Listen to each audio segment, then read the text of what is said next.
Tahanang pinakamasaya, hindi na masaya. Hindi na itago ni Isko Moreno, na dismayado rin siya nang magkasunod na matalo sa kaso ang kanilang kampo, at ngayon nga ay napalitan ang pangalan ng kanilang show na Tahanang Pinakamasaya. Hindi naman may kakaila na ang mga nasa tahanang iyon ay hindi masaya, dahil marami ang pumipintas sa pamagat ng kanilang show.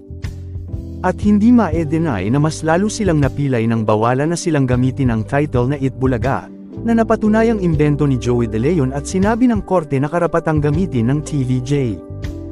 Umaapila pa naman daw ang Tape Incorporated sa kaso pero, marami ang nagsasabing mukhang malabo ng paboran pa sila ng mataas na hukuman, matapos na pagtibayan ng IPO Philippines at Marikina Regional Trial Court ang katotohanan na ang titulo nga ay gawa ni Joey De Leon. Sa kasalukuyan, ang Itbulaga sa TV5 at It's Showtime ng ABS-CBN, ang nangunguna sa noontime supremacy, at napag-iiwanan na sa ngayon ang dating contender na Tahanang Pinakamasaya.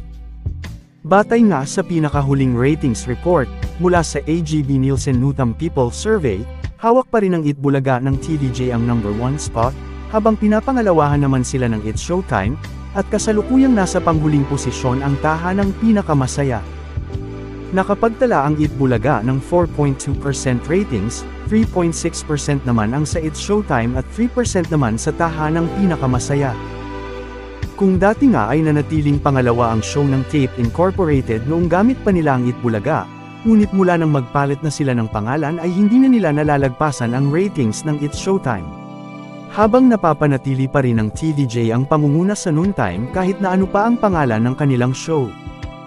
Kaya naman pala ganoon na lang kahirap sa Tape Incorporated ang mag-move on, at gustong-gusto nilang agawin muli ang titulong Itbulaga mula sa TVJ, dahil makikita natin ang nagagawa nito sa kanilang show.